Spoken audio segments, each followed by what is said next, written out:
Yay, you made it to day 10. I'm so proud of us. This is Tales of a Virtually Traveling Teacher, and I'm Amber Lappin. Okay, I just have a quick, short, and sweet topic for you today. Literacy. Promoting a love of reading and books and learning is such a high priority, and parents have so much of the power, because if you can read to your children every single day, just at least one book, then your children are incrementally ahead of the game when they go back to school. So I don't want to bog you down with a lot of details, because I want this to be as simple as possible so that you feel motivated to do it every single day. There are really basically two different ways that you can read a story out loud if you're just using just a book. I'm going to demonstrate those for you and then tell you the pros and cons of each and why you want to make sure you do a healthy mix of both, especially if you have more than one child. Okay, the first technique we're going to talk about, we'll just call the teacher technique, because it's what you've seen probably most teachers do at some point. And that would be sitting face to face, so the children are either on the floor or on a cozy surface and they're looking at you, the adult, and you are facing them. So you might have one child or several where they're facing this direction and you are as close as you can get to eye level and able to read the book just like you see teachers do all the time. Where I would read it like, "You are you and I am me. We walk through the world differently." So I'm looking at it and then making eye contact and looking and making eye contact. This is a really great method for using with more than one child. So especially if you have several children who are listening, this gives everybody a chance to look at the book, for you to read it, and then show slowly. As you get to know the books better, it becomes easier. And I would recommend always pre-read a book. Don't just get a blind book off the shelf and try reading it. It just doesn't go half as well as if you just read through it ahead of time. And then you can come up with questions to ask your kids. Like, for example, this book is I Can Do Hard Things by Gabby Garcia. I really like this book. And some of the hard things they talk about are things like, I can apologize. And so if I pre-read this and I know that that's happening, I might know ahead of time that I'm going to ask, hey, have you ever had to apologize? Or do you remember this morning when I apologized? Or what's an apology?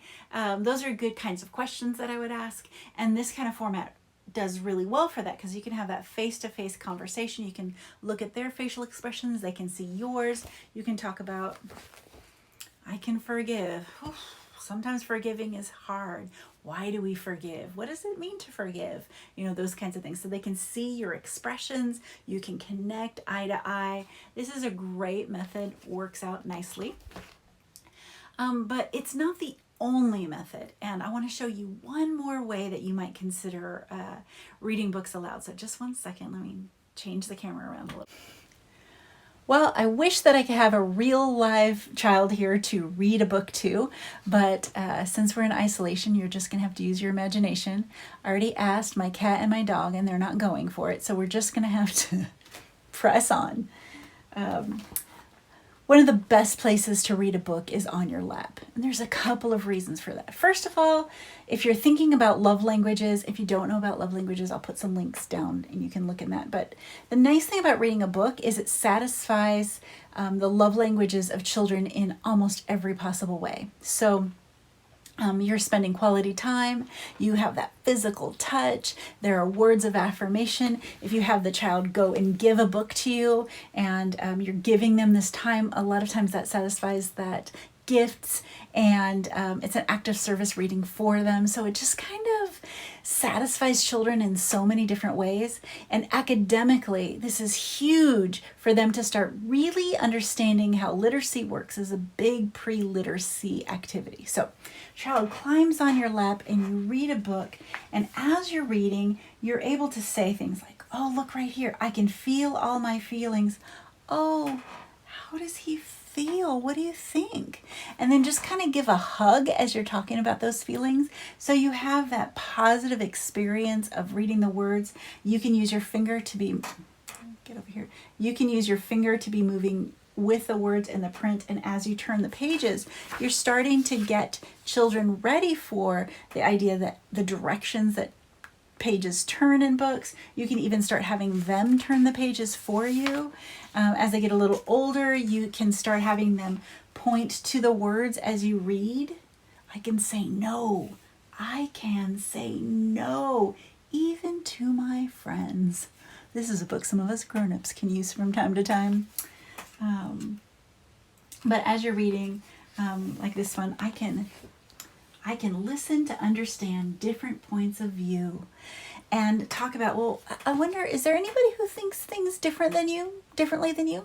Like, I love chocolate, but you love strawberry. We have a different point of view. Isn't that interesting?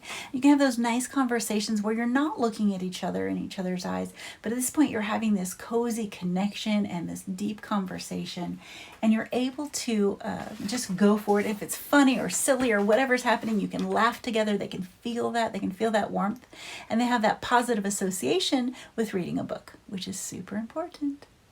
Now, here's just a speed round of quick tips that you can implement to make sure your children have this fostered love of literacy. The first would be making sure you never use reading books as a punishment.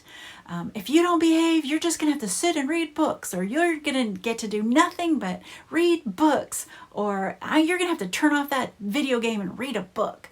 Those sorts of things make books seem like the opposite of fun, which we do not want to do. Books should always be as a reward. Hey, you know what? You've had such a great attitude tonight. Maybe we'll read 2 books instead of just 1. Oh, you know what? I really love your attitude today. Why don't you just go pick a book and we could read one right now? So using books with your preschoolers as a reward, not a punishment.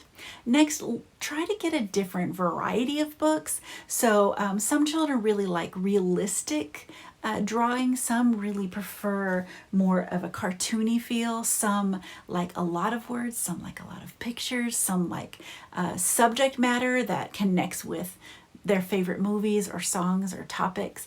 Be on the lookout for a variety, because children, once they are interested in reading and they see a reason for reading, they start developing a longing to read. And that's the first step in success in learning to read. Also, be a good role model. Read yourself. You should let children see you sit for a little while and read. Hey, you know what? I'm going to let you look at books and I'm going to read my book right now, maybe for a short period of time. When you do things like read a recipe, read it out loud and point with your finger. These are the words that I'm reading, so they'll be interested. If they have a question, go and read the answer. Show them that reading has a purpose and that reading can be joyful. All right, that's it for today. In the comments, will you pretty please go down there and tell me what your favorite children's book is, whether it's your favorite book to read or your favorite book from your childhood, or maybe your child's favorite book. I would love to know that information. And while you're down there, you can like and subscribe and all the things so that I can keep on connecting with you. I'll see you tomorrow. Bye-bye.